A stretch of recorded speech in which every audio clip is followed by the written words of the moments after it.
കുട്ടികളിലെ വാശി മാതാപിതാക്കൾക്ക് എന്നും ഒരു ടെൻഷനുള്ള കാര്യമാണ്.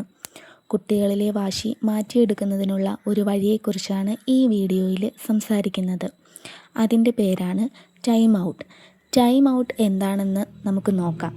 വാശി പിടിച്ച് കരയുന്ന ഒരു കുട്ടി ഏകദേശം 1.5 വയസ്സ് മുതൽ 3 വയസ്സ് വരെയാണല്ലോ ഈ വാശികൾ ഏറ്റവും കൂടുതലായിട്ട് വരുന്ന സമയം. വാശി പിടിച്ച് കരയുന്ന സമയത്ത് നിങ്ങൾക്ക് ടൈം ഔട്ട് കൊടുക്കാം.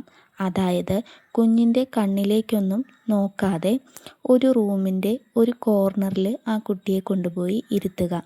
അവിടെ അവർ പല അഭ്യാസങ്ങളും കാട്ടിയേക്കാം.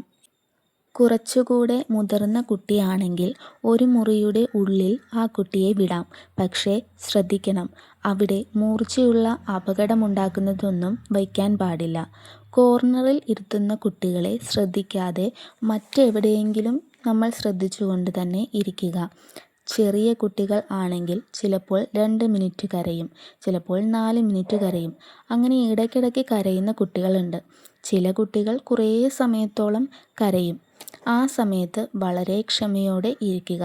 കുറേ കഴിയുമ്പോൾ അവർക്ക് മനസ്സിലാകും, എൻ്റെ ഈ കരച്ചിലൊന്നും അത്ര വിലപ്പോകുന്ന കാര്യമല്ല എന്ന്. അങ്ങനെ കരുതി അവർ നിങ്ങളുടെ അടുത്തേക്ക് വരും, നിങ്ങളെ ഹഗ് ചെയ്യും, ഉമ്മ വയ്ക്കും, നിങ്ങളെ അവർ ചേർത്ത് പിടിക്കും.